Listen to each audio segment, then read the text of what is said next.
In the dark corners of history, there lies a book so powerful, so dangerous, that it has been whispered about for centuries: the Lesser Key of Solomon.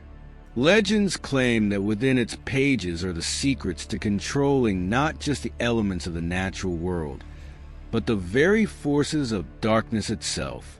For those brave or foolish enough to open its pages, they find themselves on a perilous journey that could lead to unimaginable power or a descent into madness. This is the story of the Lesser Key of Solomon, a grimoire said to contain the names and powers of 72 demons, each more terrifying than the last. The Lesser Key of Solomon, also known as the Clavicula Salomonis, is no ordinary book. It's said to be the work of King Solomon, the wise king of Israel, who was granted dominion over the forces of the unseen world. This ancient manuscript is divided into 5 parts, each describing rituals for summoning and controlling spirits and demons.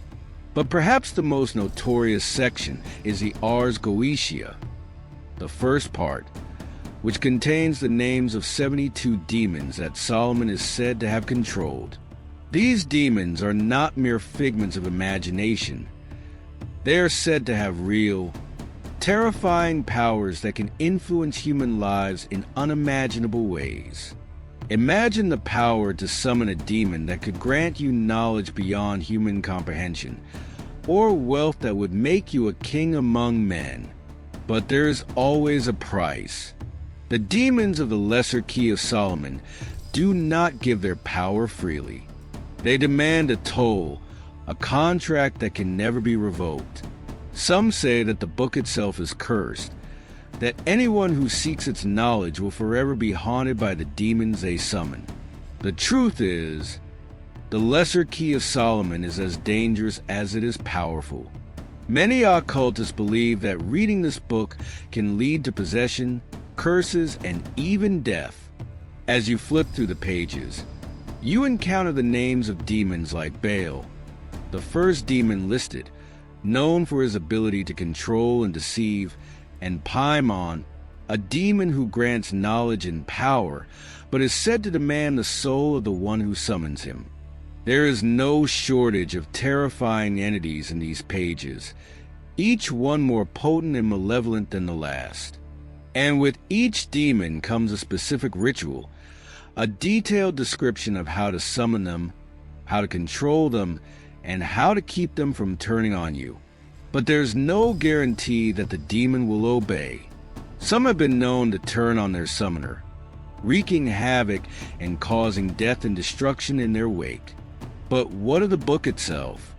Is it real? Does it hold the power it promises? The truth is, the original version of the Lesser Key of Solomon is lost to time, though copies can be found in various libraries and private collections around the world. Some believe it still holds great power, while others think it's nothing more than a collection of ancient myths and superstitions. But the Lesser Key continues to captivate the minds of those who seek power, knowledge, and forbidden wisdom. The book's influence extends far beyond the occult, with many modern-day occultists and magicians seeking out its teachings in hopes of gaining an edge over their enemies or achieving their deepest desires. Yet, the warnings that accompany this book are not to be taken lightly. In its pages, the reader is cautioned to protect themselves during rituals and never to engage with the demons unless they are fully prepared. The book itself contains symbols and seals that must be drawn with precision, or the ritual could go horribly wrong. And if the demons are summoned improperly, they could wreak havoc on the world around you. The Lesser Key of Solomon was never meant to be used lightly. Its power, its allure, and its danger are all intertwined, and those who seek to harness it must understand the risks involved. Some believe that the book was created to give its reader dominion over the supernatural, to control the very forces of nature, but others believe it was created as a warning, a document that illustrates the dangers of seeking power through forbidden means. The Lesser Key of Solomon isn't just a grimoire. It's a test of whether you can handle the power that comes with it, and whether you are willing to pay the price for that power. But what of the soul? Is it possible, as some claim, that reading the Lesser Key of Solomon could lead to a pact with the devil? While the book doesn't explicitly say so, there are those who believe that the very act of summoning demons, of binding them to your will, is an act of selling your soul. If that's true, then those who seek the book are playing a dangerous game. For it is said that once your soul is claimed by one of these entities, there's no going back. The Lesser Key of Solomon is not just about control over demons. It's about the control over your own soul, and once that control is lost, it can never be regained. As for the original version of the book, it is believed to be lost to time. Some say that it resides in hidden collections, perhaps in the Vatican or in the secret vaults of powerful occult societies. Others believe that the original text, with its ancient magic, was destroyed centuries ago to keep its dangerous knowledge from falling into the wrong hands. But the Lesser Key of Solomon continues to circulate in various forms, with its dark rituals and demons still captivating the minds of those who dare to explore its pages. Now, as you reflect on the story of the Lesser Key of Solomon, you must ask yourself, is this a book that holds the key to ultimate power, or is it a cursed artifact that should never be touched?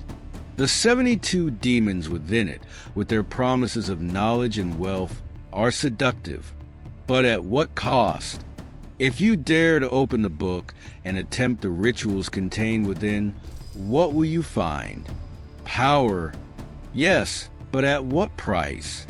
The Lesser Key of Solomon is a gateway, not just to knowledge, but to something far darker and more dangerous. So, the question remains, would you dare to open it?